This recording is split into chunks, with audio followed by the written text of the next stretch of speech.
Okay, let's talk about your electric bill. We all get one, but have you ever really stopped to think about how that number is calculated? Well, it turns out the way we pay for power is based on a model that's over 100 years old. It's kind of clunky, super confusing, and, as we're about to see, not really fair at all. I mean, think about it. You use your lights, run the AC, charge your phone, and then at the end of the month, a bill just shows up. For most of us, right? It's just a number, a total black box. There's no feedback, no real information, and you have no idea if the choices you're making are helping or hurting your wallet, or even the power grid itself. And this is where things get really weird. See, we pay a simple flat rate. Let's say it's 11 cents per kilowatt hour, and that price basically stays the same all day, all month. But the real price, the actual wholesale cost of electricity, that changes every 5 minutes. It can spike like crazy on a hot afternoon. But in our current system, all that chaos is completely hidden from us. So because all that volatility is hidden, it creates this huge problem called cost shifting. Here's how it works. Let's say you decide to run your dishwasher at 5 p.m. on a hot summer day.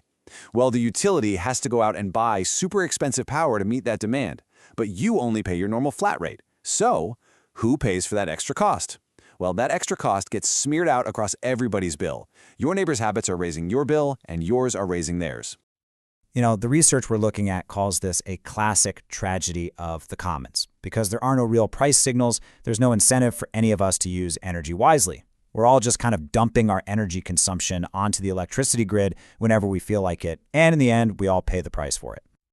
Okay, so how do you even begin to fix a problem that's been around for, like, 100 years? Well, the research we're diving into today proposes a really interesting, kind of radical new idea. It's called ProRate. At its core, ProRate is pretty simple. It takes those smart meters that millions of us already have and uses them to give us direct access to those real-time wholesale prices. By showing us the true cost of energy, it gets rid of that unfair cost shifting and gives us real incentives to be smarter about our energy use.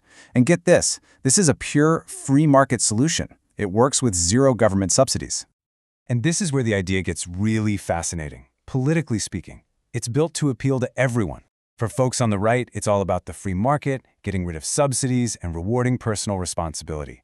And for folks on the left, it's a powerful tool to fight climate change. It gives people real ways to lower their bills, and it creates a clear financial path to fund new green energy. Okay, so that's the big idea. But how does it actually work?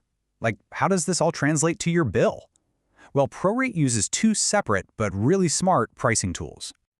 The research uses this brilliant analogy, so stick with me here. Think about your energy use like you're taking a road trip. The first part, energy itself, measured in kilowatt hours. That's like the distance you travel. The second part, demand, measured in kilowatts, that's your speed. The first tool, CLEPm, is all about the timing of your trip. It rewards you for driving when the roads are empty. The second tool, CLEPm, is all about your top speed during rush hour. It rewards you for slowing down when the highway is totally jammed. Now, that second tool, the one about your top speed, it really zeroes in on these things called peak utility demand times, or PUTD for short. These are just the handful of hours each year when the whole grid is sweating, just pushed to its absolute limit. You know, like those super hot summer weekday afternoons. By rewarding people for using less power in those exact moments, ProRate helps stabilize the entire system right when it needs it most. All right, this all sounds pretty cool in theory, right? But what does this actually look like for a real person in a real home?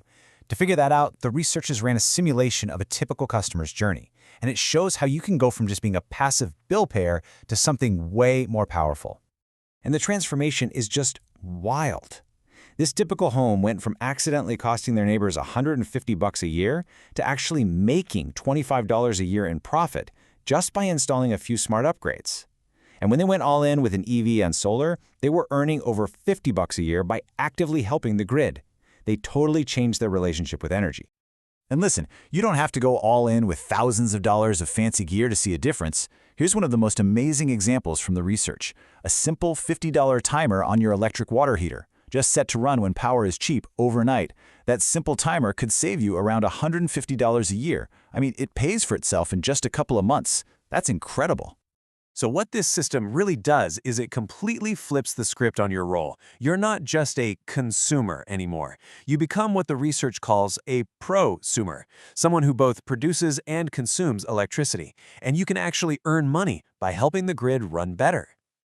Okay, so now imagine that. Imagine millions of homes doing this. When you scale these individual choices up across a whole city or a state, well, the impact is just massive. We're not just talking about lower bills anymore, we're talking about redesigning our entire energy system for the future. So, in a world powered by ProRate, the whole economic puzzle of clean energy just clicks into place. Suddenly, a home battery or an EV isn't just a cool toy, it's an asset. It's something that can actually earn you money by supporting the grid. Solar panels can be financed based on their real market value, not on government subsidies. You end up with a super stable grid that's ready for 100% renewables, all while creating a market that sparks real innovation. And that, really, is the big question this whole idea leaves us with. What if the biggest thing holding us back isn't technology, but just a lack of information? If every one of us could see the true, real-time cost of our energy choices, could we finally unleash the market to build a grid that's cleaner, cheaper, and genuinely fairer for everyone?